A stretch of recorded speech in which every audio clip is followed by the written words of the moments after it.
Bom, vamos dar início a mais uma aula do nosso curso de licenciatura em matemática, na nossa disciplina de funções e gráfico, e hoje nós vamos retomar o estudo das funções.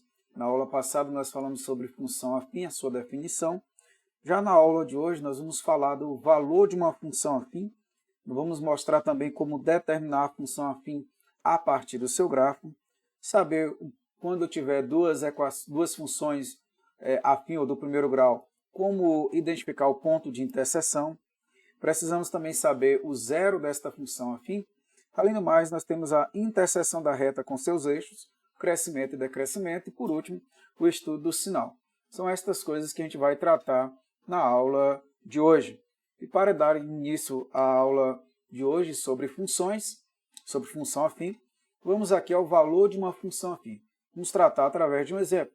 Seja dada aqui a função afim, g de x igual a 1/3 de x menos 1, calcular o valor de g de 1/2. O que eu preciso fazer aqui para encontrar o g de quando x for igual a 1/2?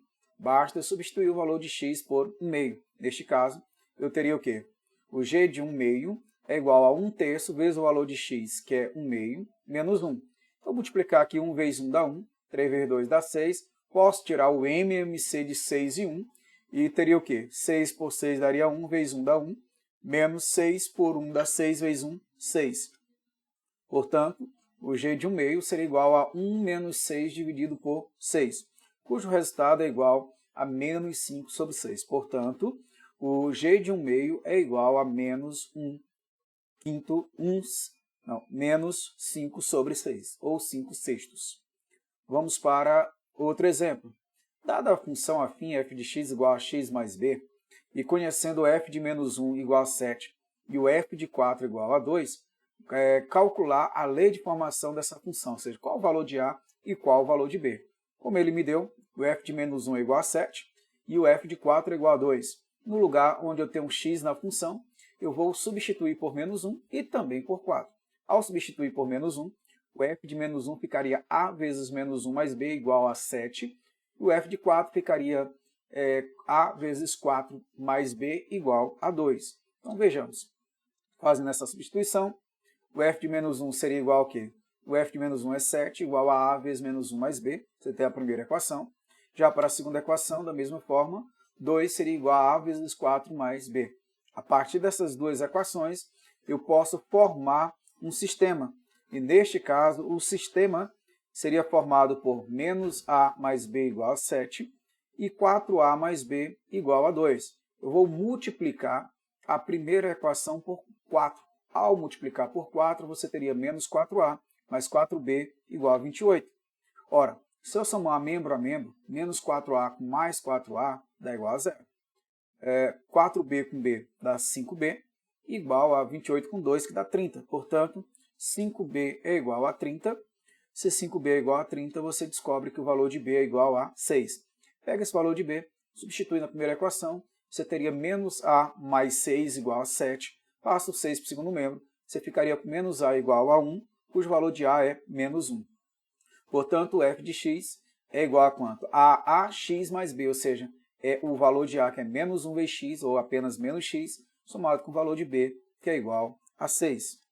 Bom, vejamos agora mais um exemplo. Dada a função afim f de x igual a 10x mais 35, calcular x para que a função seja igual a 5. Ou seja, eu vou pegar 10x mais 35 e vou igualar a 5. Ao fazer isto, vou passar o 35 para o segundo membro, vai menos 35. Portanto, você teria 10x igual a menos 30. O 10 vai dividindo, x seria igual a menos 3. Portanto, o valor de x é igual a menos 3. Eu espero aqui não espirrar durante a aula. Vamos lá, vamos continuar. Para ver se eu consigo aqui me sustentar e essa aula prosseguir o mais rápido possível. Já são alguns minutos de aula, mas a gente tem muita coisa ainda para falar nesta aula. Agora vamos fazer a determinação de uma função a partir do seu gráfico. Vamos supor aqui este gráfico, onde ele lhe dá dois pontos. O ponto A, formado por menos 2, 1, e o ponto B, formado por 1, 4. A partir desses dois pontos, A, menos 2, 1 e o B, 1, 4, eu posso pegar a lei de formação por se tratar de uma função afim ela é do tipo ax mais b. Portanto, no lugar do x eu vou substituir por menos 2, e o resultado da função vai ser igual a 1. E ainda eu vou substituir por 1, e o resultado da função vai ser 4. Portanto, ao fazer na primeira equação, você teria a vezes menos 2 mais b seria igual a 1. E agora o ponto b igual a 1, 4, 1 e 4, você ficaria o quê? Com a vezes 1 mais b igual a 4. Novamente eu vou formar um sistema onde eu teria menos 2a mais b igual a 1, a mais b igual a 4. Eu vou multiplicar a segunda equação por 2, e ao fazer isto, a segunda equação vai ficar 2a mais 2b igual a 8. Ou seja, somar menos 2a com 2a dá 0. b mais 2b dá 3b, igual a 1 mais 8 dá 9. Portanto, você tem 3b igual a 9, cujo valor de b é igual a 3. Substitui, por exemplo, na segunda equação, a mais b igual a 4. Como b é igual a 3, o a se torna igual a 1. Portanto, a função f de x seria igual a x mais 3. Bom, determinar o ponto de interseção das retas correspondentes aos gráficos das funções afim f de x igual a 4x mais 11 e g de x igual a menos x mais 1.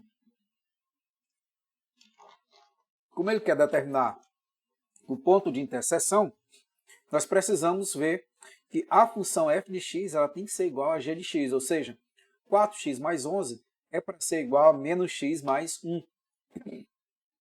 Portanto, nesta igualdade, eu vou passar o menos x para o primeiro membro, vai vir mais x com 4x, vai ficar 5x igual a menos 10. Portanto, o valor de x é igual a menos 2.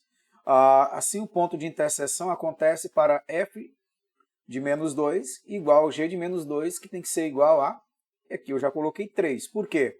Se você pega 4 vezes menos 2, dá menos 8, somado com 11, 3. Ou se eu pegar da função g, o valor de x é menos 2, então menos 2 dá 2, somado com 1 dá 3. Ou seja, o ponto de interseção é o menos 2, 3. Neste caso, o gráfico é como se eu estivesse aqui tomando a função f de x igual a 4x mais 11, seria esta em azul, crescente. Já a g de x seria menos x mais 1, seria essa decrescente. E o ponto de interseção entre eles é menos 2, 3. Seria o gráfico dessas duas funções com seu ponto de interseção, ou intersecção. Vamos lá, né? Vamos prosseguir. Um arquiteto pretende construir duas casas com piscina, uma ao lado da outra. Ele desenhou uma planta incluindo as duas casas vizinhas e está em dúvida sobre a medida de um dos lados de cada piscina, pois precisa construir as casas de modo que a área ocupada pela casa 2 e pela piscina 2 seja maior que a área ocupada pela casa 1 e pela piscina 1. Nessas condições, qual deve ser o valor de x? Então está aqui a casa 1, você tem aos lados 8, 8, mas a piscina seria x por 8. Já a casa 2, você tem 6 e 7, o tamanho da casa, e a piscina ficaria de x por 6.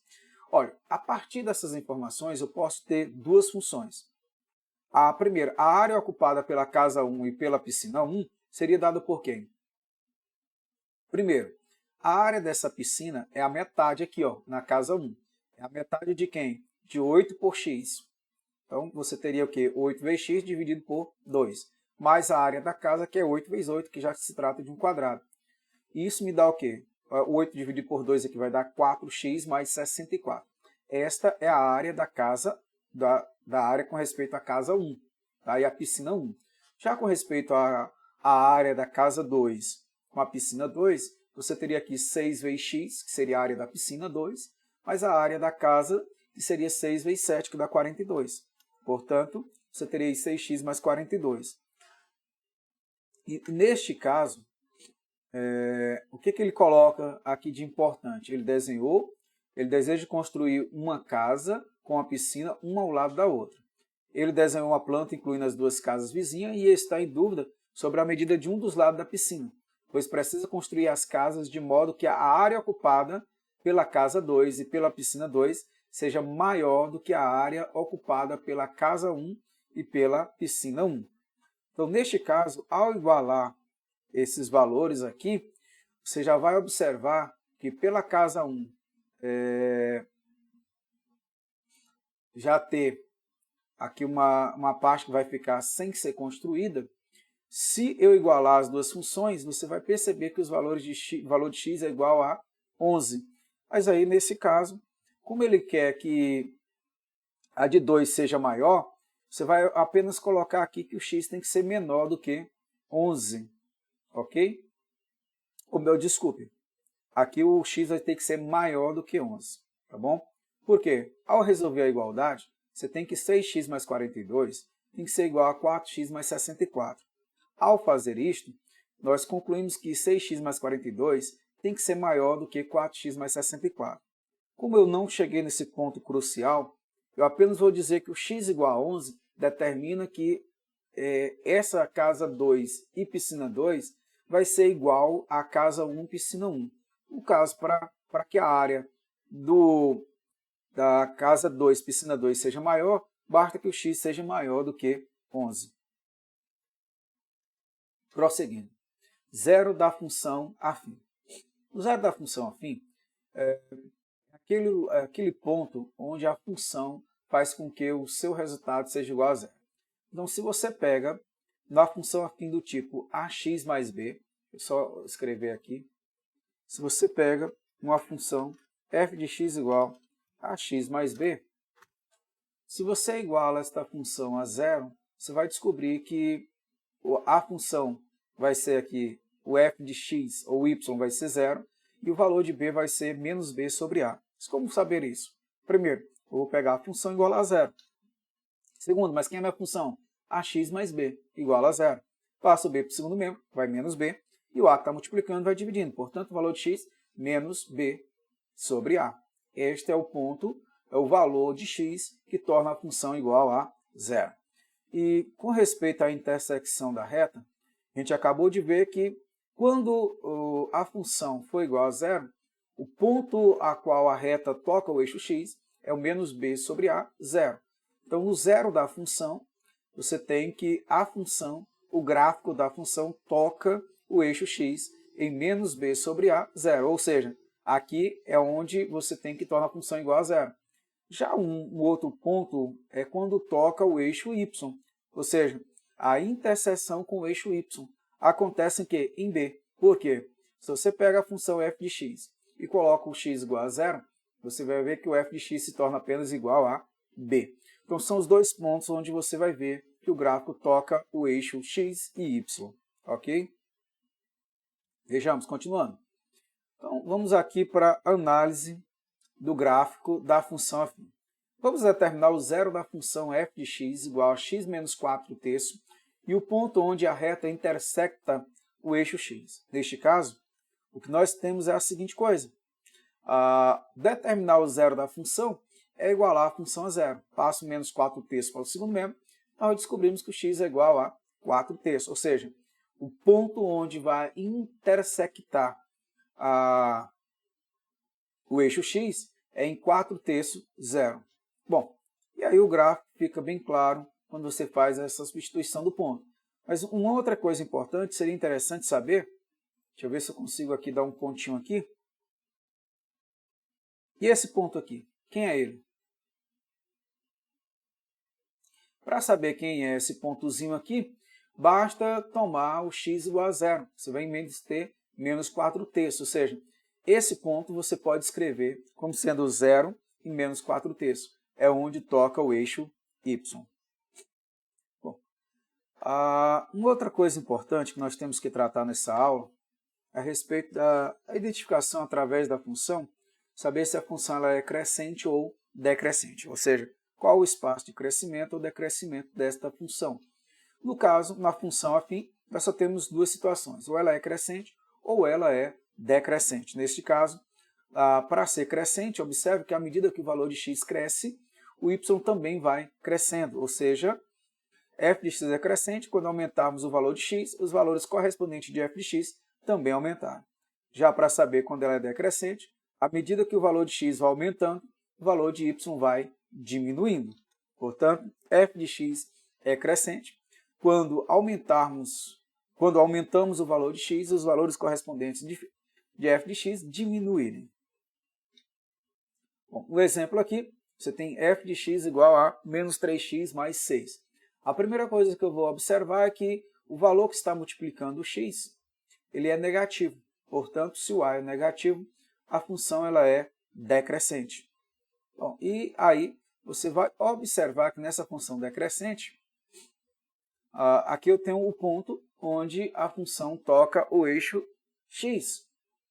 E onde ele toca o x, nesse caso, esse ponto, ele vai ser o quê? Alguém pode lembrar aí, nesse caso? Esse ponto onde toca o x, não esqueça que é o zero da função. Então, se você pega menos 2x mais 6 igual a zero, você vai descobrir que o valor de x é igual a 2. Portanto, em 2, 0, você tem que é o ponto de interseção da função com o eixo x, ou o zero da função. Para saber onde toca o eixo y, e aí eu vou dar apenas um pequeno destaque aqui para você, basta olhar para o valor de b, ou seja, ele vai tocar o eixo y em 0,6. Eu acho que fica bem claro isso aí. Bom, a partir daí, nós temos uma coisa muito importante a se destacar nesse momento, que é o estudo do sinal. Nesse caso, no estudo do sinal, nós vamos observar na função afim 3 situações. A primeira dela é quando é que o f de x vai ser maior do que zero, quando o f de x vai ser igual a zero e quando o f de x é menor do que zero. Então, a primeira coisa que eu vou observar é que quando eu pego um valor de x, deixa eu ver se eu consigo dar um destaquezinho aqui. Quando eu pego um valor de x, que está aqui, ó, antes do 2, ou seja, menor do que o 2, a função está o quê? Toda acima do eixo x. Se ela está toda acima do eixo x, é porque esta função ela é maior do que zero, ou seja, a função ela é positiva se o f de x for menor do que 2. Agora, quando a função ela vai ser igual a zero se o x for igual a 2, no zero da função. Então, a função é nula para x igual a 2. E por último, se o x ele é maior do que 2, nós estamos vendo que quando eu pego um valor de x após o 2, ó, o que é que eu estou observando aqui? Que a minha função, o gráfico dela está todo abaixo do eixo x. Portanto, a função ela é menor do que zero, ou seja, a função é negativa quando o x for maior do que 2. Vamos para mais um exemplo, ou melhor dizendo, para essa definição mais clara a respeito do crescimento e do decrescimento. Então, neste caso, vamos dar destaque aqui ao zero da função. Quando você tem o zero da função, e você vai observando aqui que o valor de a for maior do que zero na expressão da função, você já vai observar esse destaque. Primeiro, se o x for menor do que menos b sobre a, que é o zero da função, o que acontece com a minha função? Melhor, no caso ele colocou primeiro quando é igual a zero. Se a função for igual a zero, é porque o x é igual a quanto? A menos b sobre a, que é o zero da função. Segundo, se o meu f de x for positivo, ou seja, se a minha função for positiva, é porque o meu valor de x é maior do que menos b sobre a. Agora, no caso da função ser negativa, o meu x é menor do que menos b sobre a. Vamos agora para a função decrescente. A gente viu que a função decrescente é quando eu tenho um valor de a menor do que zero. Portanto, quando o valor de a é menor do que zero, a função é decrescente. E quando eu pego a função, quando o f de x for igual a zero, você tem que o valor de x é menos b sobre a. É a mesma coisa da função crescente. Agora, quando eu pego a função negativa, o f de x menor do que zero, ou no caso, vamos pegar logo maior do que zero para seguir a mesma sequência do item anterior. Se eu quero que a função f de x seja maior do que zero, o que é que eu vou observar? Que os valores de x são menores do que menos b sobre a. Agora, se eu quero que a função seja negativa, menor do que zero, o x tem que ser maior do que menos b sobre a. Bom, não vamos nos agoniar. Essa aula está quase chegando ao fim. Falta apenas vermos alguns exemplos a serem respondidos. O primeiro deles é determinar o valor de m para que o gráfico da função j de x seja igual a menos 3 mais 6mx mais 5, intercepte o eixo das abscissas no ponto 1, 0. Ou seja, quando o x aqui for 1, o resultado dessa função tem que ser igual a 0. Portanto, vamos substituir. Eu teria aqui que o resultado tem que ser 0, que seria o meu j de x, igual a menos 3 mais 6m vezes o valor de x, que é 1, mais 5. Se eu multiplicar aqui, você tem menos 3 mais 6m igual a 5, mais 5 igual a 0. Ou seja, 6m ela vai ser igual a menos 2. Por quê? 5 menos 3 dá 2. Passa para o outro membro, menos 2. 6 vai dividindo, você tem que o valor de m é igual a menos 1 terço. Ora, o gráfico da função interceptará o eixo das abscissas no ponto 1, 0, quando m for igual a menos 1 terço. Outro exemplo. Dada a função afim f de x igual a 3 mais mx mais 7, discutir para quais valores de m a função é decrescente, crescente ou constante. Primeira coisa, aqui no caso é menos 3, tá? Então, a função ela é crescente, decrescente ou constante de acordo com o valor que está multiplicando o x, nesse caso que é o nosso a. O nosso a ele tem três possibilidades, ele ser maior do que zero, ele ser igual a zero ou ele ser menor do que zero. Se o a for maior do que zero, a função ela é crescente, nesse caso, menos 3 mais m é maior do que zero, menos 3 passando para o segundo membro, m maior do que 3. Agora, se esse mesmo valor for menor do que zero, o m vai ser menor do que 3. E se for igual a zero, no caso da função constante, o m tem que ser igual a 3. Bom, essa seria mais uma aula nossa, a qual nós estamos estudando aqui no nosso curso de licenciatura. Praticamente estamos concluindo a função afim. Eu creio que em mais uma aula nós venhamos a concluir esta aula, né, sobre função afim. Lembrando que as atividades que foram passadas, a gente pede que vocês estejam respondendo e envie as dúvidas para nós. Nós cremos que precisamos responder algumas dúvidas, sanar algumas dúvidas a quais vocês, alunos, devam ter. Então, não perca tempo, envie essas dúvidas para que o mais breve possível nós possamos estar tirando as mesmas, ok? Então, eu fico por aqui até a nossa próxima aula. Aproveita, vai lá no nosso canal, curte essa aula ou dê o seu like ou o seu dislike. Aproveita também, se você não está inscrito, se inscreva no nosso canal. E até a próxima aula.